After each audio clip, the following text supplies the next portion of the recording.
Magandang araw Luzon, Visayas, Mindanao, Sabah. So welcome back naman po kayo ngayon dito sa ating Pilipinas News Channel. So napakatitindi po ng balita po ngayon mga kababayan. Isang maikling pag-uulat lang po tayo ngayon sa mga oras na ito. Sinabi po dito sa News 5, kaka-post lamang po nila ngayong October 16 na po, 15 minutes ago.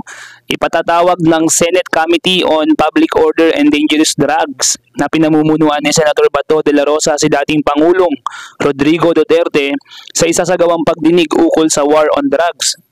So napaka-ironic naman po nito na ang mismong Senate Committee na pinamumunuan ni Bato de la Rosa ay ipapatawag ang former President na si Rodrigo Duterte dahil sa isasagawang pagdinig.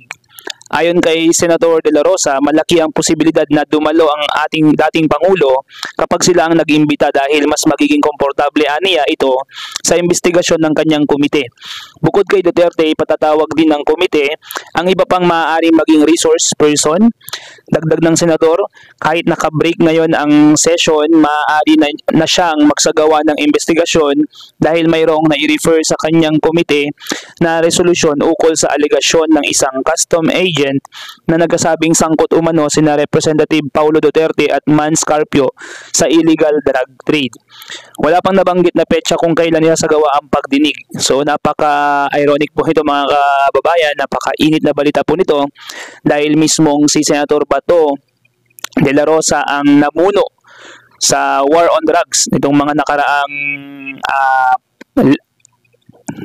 nakaraang taon, na kung saan presidente po nito si President Rodrigo Duterte, na kung saan si Bato naman po ang namumuno sa mga kapulisan ng mga oras na ito. Sinabi naman po sa News 5 pa rin, suportado ng Malacanang ang plano ng Philippine National Police na muling imbestigahan ang high-profile killings kaugnay sa or ng war on drugs. Sinabi ni Executive Secretary Lucas Bersamin na ang muling pagbubukas ng investigasyon ay nangangahulugan na binibigyang halaga ng Administrasyong Marcos ang fair dispensation of justice. O nga naman po. So, hindi po makakalusot kung sino talaga yung mga taong may kasalanan, kung sino yung mga namatay na inosenteng mga tao ng war on drugs ay karapat-dapat lamang po na mabigyan ng hustisya.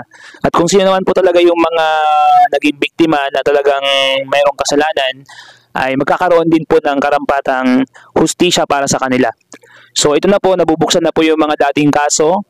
Hopefully maging justified yung mga pag-uusapan or pagdinig sa Senado at wala pong mga maitago or wala pong bias na maging resulta sa investigasyon kung sakaling ma-open man po ulit ito.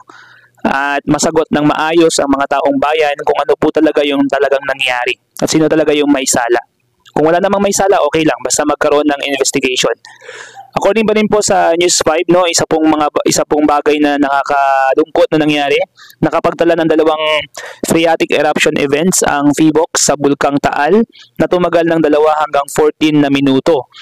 Medyo matagal po ito. Nakasailalim pa rin ang bulkan sa alert level 1 dahil sa aktibidad nito.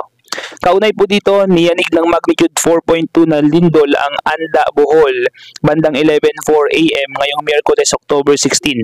Walang pinangamahang pinsala at aftershocks ayon sa PHIVOLCS. Pero ganun pa man, warning signs pa po yan sa mga taong nakapaligid doon na talagang mag-ingat po, doble ingat mga kababayan. So maraming salamat po. Yan lamang po ang mga maiinit na balita sa mga oras na ito. Once again, this is Pilipinas News Channel. Kung gusto po ninyong ma-shoutout, shoutout po sa inyo lahat. Mag-comment lamang po kayo dyan sa baba po ng ating mga videos. At ganoon din, kung gusto po ninyo ng mga ganitong klase ng content, mag-subscribe na po kayo.